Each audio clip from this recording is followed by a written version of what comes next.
Вітаем вас у эфіры Беларусь-3 навіны культуры на календары 12 сакавіка. І далей у выпуску.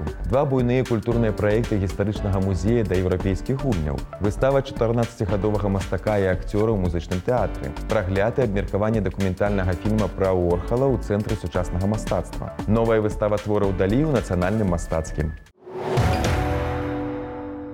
Нацыянальны гістарычны музей абвесціў аб падрыхтоўцы двух праектаў да другіх еўрапейскіх гульняў, што пройдуць у Мінску напрыканцы чэрвеня. Першы – гэта выстава «Наш край, любімы Беларусь». Яе экспазіцыю складуць прадметы этнаграфіі, народных промыслаў і рамёстваў. І яна будзе арыентавана на замежных турыстаў. Другім праектам стане беларускі культурны цэнтр у вёсцы спартсменаў, які будзе складацца з 3 блокаў. Там будуць прадстаўлены мультымедыйныя матэрыялы па гісторыі краіны, а таксама інтэрактыўныя зоны з майстар-класамі. Культура і дабрачыннасць. Звярнуць увагу на братоў нашых меншых прапанавалі арганізатары новай выставы ў галерэі «Артэль». Галоўныя мэты мастакоў і асаблівасці экспазіцыі высвятляла Дар'я Валкавец. Кожная праца, скульптура ці палатно – гэта выява жывёлы. Шэраг мінскіх мастакоў далучыліся да дабрачыннай выставы. Першымі свае работы прадставілі Марыя і Мікалай Ісаёнак. Дзякуючы сацыяльным сеткам пра акцыю даведаліся і пачынаючыя мастакі. Обращались те, кто увидел объявление в социальных сетях и присылали свои заявки, картины, фотографии. Мы их все рассматривали и приглашали сюда, да. Причем постарались максимально вместить всех желающих, потому что очень многие еще только начинают пробу пера, и для них это было очень важно поучаствовать в выставке такого городского масштаба. Мастак Олег Арлоў спецыяльна для выставы напісаў шэраг новых палоцін. Асабліва ганарова было прадставіць тут і ўжо прызнаную працу з выявай яго пітомца Грэя. Мастацкі твор выкананы па унікальнай шматслаёвай тэхніцы. Чуть-чуть больше года я ее писал, и здесь где-то 12 слоев. То есть каждый слой должен просохнуть для того, чтобы написать следующий. При помощи этой техники достигается прозрачность и вот это вот стерео, которое в современном искусстве практически отсутствует. Выстава праводзіцца сумесна з зооарганізацыямі. На працягу акцыі праводзіцца збор сродкаў на дабрачынныя мэты. Наше начинание, оно тесно как-то связывает и культуру, и изобразительное искусство, и помощь тем, кто в ней нуждается, и кто не может помочь себе сам. Многие художники изображают животных, потому что животные все-таки очень интересные персонажи. Они передают зачастую как-то более непосредственно, может быть, чем люди, какие-то свои эмоции. Они точно так же, как и люди, они чувствуют, они все понимают, они переживают. 19 сакавіка о 19 гадзіне адбудзецца распродажа мастацкіх твораў. Усе сабраныя сродкі будуць накіраваны на дапамогу жывёлам. Мінскі маладзёжны тэатр заўтра прапануе для прагляду пастаноўку «Варшаўская мелодыя» ад рэжысёра Мадэста Абрамова. Полька з патэнцыялам спявачкі і рускі хлопец, які марыць займацца вінаробствам, сустракаюцца ў пасляваеннай Маскве. Паміж маладымі людзьмі ўспыхвае палка кахання і здаецца, што наперадзе іх чакаюць толькі радасць і шчасце. Іх гісторыя кахання тая, дзе не можа быць перашкод, але жыццё заўсёды ўносіць свае карэктыроўкі. Спектакль ідзе больш за 2 гадзіны. Занатаванне нематэрыяльнай спадчыны нашай краіны – галоўная ідэя праекта тэлеканала «Беларусь-3 Жывая культура». У заўтрашнім выпуску тэмай стане неглюбская народная тэкстыльная традыцыя, неглюбскія рушнікі. Унікальную тэхналогію ткання старанна захоўваюць у вёсцы Неглюбка, што ў Веткаўскім раёне на Гомельшчыне. Пазнаёміцца з ёй можна заўтра ў 12:50. Сучасныя майстрыхі дабаўляюць у ручнікі рознакаляровыя ніткі, але размяшчэнне ўзора застаецца нязменным. Абавязкова на неглюбскіх ручніках прысутнічае цэнтральная шырокая паласа на канцы, і ад яе сіметрычна разыходзяцца іншыя палоскі ўзору. Беларуская філармонія заўтра прапануе наведаць канцэрт «Абанемент Віват Аркестр». На сцэну філармоніі выйдзе заслужаны калектыў Рэспублікі Беларусь, дзяржаўны камерны аркестр пад кіраўніцтвам Яўгена Бушкова. Саліраваць у гэты вечар будуць скрыпач Дмітрый Хахамаў і альтыст Александр Татарынаў з Расіі, а таксама піяністка Тацяна Рамейка з Беларусі. У праграме «Моцарт», «Блох» і сусветная прэм'ера «Ліст незнаёмкі» для струннага аркестра Ішмуратава. Далей пазнаёмся з падзеямі, што адбываюцца па-за межамі нашай краіны. Рэкс-музеем у Амстэрдаме ўпершыню прадставіў амаль усе творы Рэмбрандта на адной выставе. Падобныя экспазіцыі ў гэтым годзе пакажуць у многіх гарадах Нідерландаў.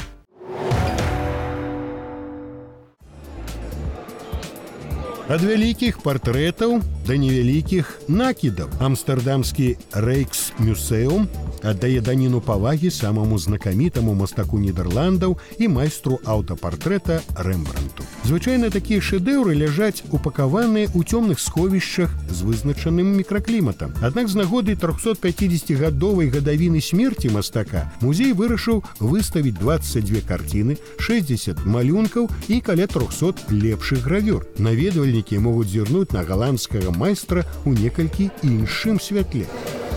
Думаю, выстава цудоўным чынам тлумачыць, кім быў Рэмбрандт як асоба. З аднаго боку мы апускаемся ў яго асабісты свет, з другога разумеем, што ён быў адным з самых вялікіх эксперыментатараў і наватараў заходняга мастацтва. Галандскі жывапісец нарадзіўся ў 1606 годзе і стаў адным з найвялікшых мастакоў гісторыі заходнееўрапейскага мастацтва. Ён напісаў каля 40 аўтапартрэтаў, 32 выгравіраваў. Такую колькасць сваіх вобразаў Рэмбрандт напісаў, каб навучыцца правільна выказваць розныя эмоцыі. Потым атрыманы вопыт ён ужываў у больш маштабных працах. Ужо ў 21 год у мастака былі свае вучні. Ён браў вялікія ганарары за працу і мог упэўнена прылічыць сябе да мастацкай эліты. Хоць яму спадарожнічаў поспех, Рэмбрандт перажыў і асабістыя драмы. Яго каханая жонка Саскія памерла ва ўзросце 29 гадоў. Мастак перажыў банкрутства, а таксама смерць сына. Выстава паказвае шлях Рэмбрандта ад маладога, не па гадах знакамітага жывапісца да майстра залатога стагоддзя. Праект «Сіета HD» завтра прапануе ўвазе аматараў мастацтва фільм-экскурсію па выставе Леанарда да Вінчы «Мастак міланскага двара». Яна ладзілася ў Нацыянальнай галерэі ў Лондоне. Упершыню ў гісторыі менавіта на той выставе было сабрана адразу 40 работ да Вінчы ў адным месцы. Лонданская і лурская версіі Мадонны ў скалах, дама з гарнастаем з Кракава, святы Геранім з Ватыкана, эскізы з асабістай калекцыі каралевы Елізаветы II, таксама толькі нядаўна выяўлены збаўца свету. Дзякуючы сучасным тэхналогіям і здымкам у высокай якасці наведаць гэтую выставу можна і сёння. Літаральна праз тыдзень Магілёў будзе прымаць 14-й міжнародны маладзёжна-тэатральны форум «Март-Кантакт». А вось заўтра мясцовы драматычны тэатр прапануе наведаць свой прэм'ерны спектакль па п'есе Шварца «Снежная каралева». Яго прэзентавалі толькі напрыканцы снежня мінулага года. Рэжысёрам і мастаком-пастаноўшчыкам выступіў Міхаіл Лашыцкі, а вось музыку для гэтай навагодняй казкі адмыслова напісаў інды-гурт «Ілі-Ілі». У мінскім музычным тэатры тым часам працуе персанальная выстава 14-гадовага акцёра і мастака інклюзію тэатра і Максіма Лагуна «Вакол мяне». Максім неаднаразовы лаўрэат і дыпламант рэспубліканскіх і міжнародных мастацкіх конкурсаў, адзін з юных акцёраў сямейнага інклюзію тэатра. Выстава «Вакол мяне» – гэта каля 20 работ, у якіх ажываюць назіранні аўтара за жыццём гарадскіх вуліц і мары аб далёкіх падарожжах, разважанні пра сябе самога. Але галоўныя героі ўсіх малюнкаў – гэта лінія і колер. Выстава будзе працаваць да канца месяца. Заўтра сімфанічны аркестр Брэсцкага акадэмічнага тэатра драмы дасць канцэрт на сцэне свайго тэатра. Дырыжыраваць у гэты вечар будзе Александр Сасноўскі. Саліруюць лаўрэаты міжнародных конкурсаў Владзімір Дулаў, Таісія Засім, Нікан Мазоль. Экспедыцыі фальклорнага песеннага шоу «Спявае Беларусь» працягваюцца. У чарговым выпуску вядучыя Ларыса Мятлеўская і Сяргей Выскварка пазнаёмяць гледачоў з фальклорна-этнаграфічным ансамблем «Неруш». Ён працуе пры Беларускім дзяржаўным універсітэце. Паслухаць і паспяваць песні «Чувір», «Ой, дзе мы ходзім», «Васілёчкі», а таксама паназіраць за абрадам калядавання можна заўтра ў 13:20.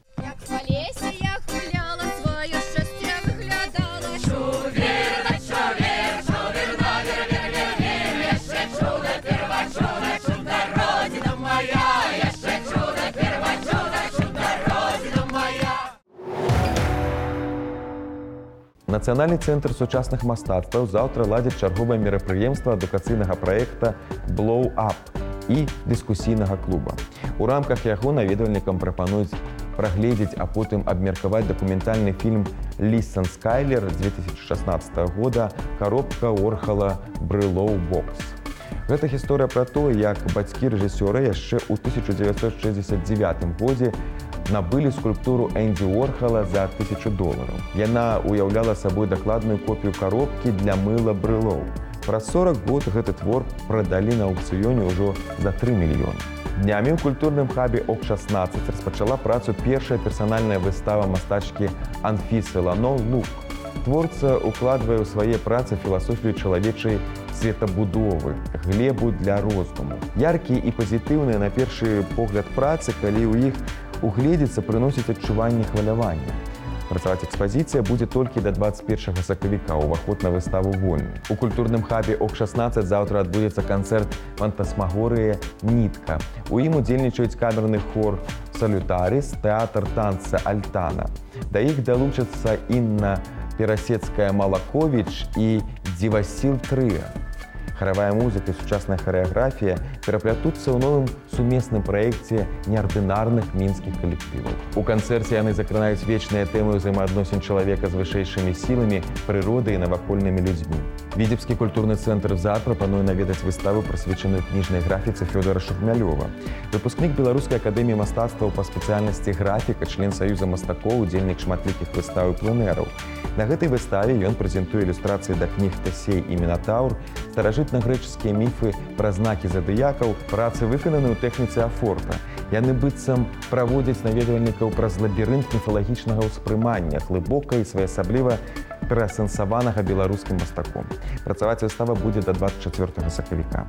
І яшчэ 16 сакавіка у Нацыянальным мастацкім музеі пачынаецца міжнародны выставачны праект «Вялікі Далі ідзе да нас». Якія творы сусветна вядомага майстра прывязуць у Мінск, а таксама чаму самі стваральнікі называюць яе галоўнай выставай года, у нашай размове з куратарам Вольгай Клёцкінай. Дзень добры, Вольга. Апошнім часам імя Сальвадора Далі не часта, але ж можна сустрэць у афішах Мінска, і кожная выстава суправаджаецца словамі «унікальная». Чым будзе здзіўляць Нацыянальны мастацкі музей? Выстава, якая будзе мець месца ў Нацыянальным мастацкім музеі, сапраўды можна са ўсёй адказнасцю сказаць, што яна будзе найбуйнейшая з усіх, што раней бачыў Мінск. Бо яна будзе складацца з больш за 100 экспанатаў. Прычым, калі раней мы ўспрымалі Далі першую чаргу як мастака, тут будуць паказаны яго эксперыменты ў скульптуры і дэкаратыўна-прыкладным мастацтве, у тым ліку ювелірных вырабах. Гэта калекцыя прыедзе да нас са Швейцарыі, сабіралася на працягу каля 50 гадоў, і толькі невялікая яе частка прыедзе да нас у Мінск. Выстава заяўленая як самы выбітны праект года, а як атрымалася рэалізаваць яго ў Мінску? Нам дапамагалі нашыя партнёры і фінансава, і арганізацыйна, і ў тым ліку і амбасада Беларусі ў Швейцарыі. Выстава прадстаўляе пэўны перыяд творчасці мастака ці прапануе нейкае абагульняючае аб ёй уяўленне? Галоўнай ідэяй з'яўляецца паказаць не вельмі вядомы бок у творчасці Сальвадора Далі, якім якраз з'яўляецца скульптура і ювелірныя вырабы. Гэта хутчэй адносіцца да катэгорыі дызайну і не вельмі часта паказваецца на выставах і не вельмі вядома шырокаму гледачу. Таму мне падаецца, менавіта паказаць Далі ў 3D гэта будзе нешта новае. Але ведаю, што творы Далі можна будзе таксама пабачыць і ў гарадской прасторы. Так, плануецца, што 2 манументальныя скульптуры вышынёй каля 4 і 6 метраў размесцяцца ў гарадской прасторы. Ці чакаеце выбітных гасцей на адкрыццё? Так, сам уладальнік гэтай калекцыі і прэзідэнт кампаніі Далі Юніверс, спадар Беньямін Леві, прыедзе ў Мінск на афіцыйнае адкрыццё выставы. Ён сапраўды быў сябрам Сальвадора Далі, яны пазнаёміліся ў 60-е гады 20-го стагоддзя, і з таго часу ён пасвяціў сваё жыццё менавіта збіранню калекцыі і яе папулярызацыі. Усё ж гэткая колькасць шэдэўраў, гэта і цяжкасці, звязаныя з дастаўкай, страхоўкай. Канешне, гэта вельмі вялікая і вельмі складаная праца. Яна звязана з кожнай і буйной выставай. Менавіта таму такіх выставаў вельмі няшмат. Добра, калі ёсць адна на год. Але мы спадзяемся, што гэта будзе таго вартае. І выстава будзе вельмі цікавая для мінскага гледача. Ведаеце, мне трохі засмуціла тое, што самай выбітнай асобай юбілейнай для нацыянальнага мастацкага музея год становіцца не беларускі мастак Сальвадор Далі. Нацыянальны мастацкі музей святкуе сваё 80годдзе цэлым шэрагам вялізных праектаў. Толькі на пачатку года мы мелі выставу беларускага партрэта, выставу мастачак Валер'яны Жолтак і Раісы Кудрэвіч і агромністую выставу рэстаўрацыі. І яшчэ некалькі вельмі важных выстаў мы запланавалі на гэты юбілейны год. Таму можна сказаць, што асоба Далі вылучаецца таму, што яна знаходзіцца ў асяроддзі беларускага мастацтва. І ўсё ж мне падаецца, што выстава з тых, куды глядач ідзе хутчэй на культавае імя, чым на мастацтва. Кожны прыходзіць у музей па розных прычынах. Але галоўнае не тое, чаму чалавек прыйшоў на выставу, а то, што ён атрымае. А атрымае ён менавіта новыя веды і, я спадзяюся, вельмі добрае ўражанне. Вольга, Далі да сёння лічыцца незразуметым мастаком. Няўжо, нягледзячы на такую вялікую цікавасць да яго творчасці, у ёй застаюцца загадкі? Не столькі загадкі, колькі менш папулярызаваныя рэчы, альбо рэчы, якія з'яўляюцца вельмі цікавымі. Выстава, якую мы будзем мець у Мінску, засяроджваецца вакол найбольш галоўных сімвалаў у мастацтве Сальвадора Далі, якія будуць рэалізаваны ў розных варыянтах. І гэта цудоўна, таму што ўсё ж такі ў 20 стагоддзі імя мастака становіцца брэндам. І калі вы апынецеся на гэтай выставе, вы адразу будзеце ведаць, што вы на выставе Сальвадора Далі. Дзякуй, Вольга, і з нецярплівасцю чакаем адкрыцця. І на гэтым пакуль усё. Пазнавайце больш разам з намі і заставайцеся на Беларусь 3.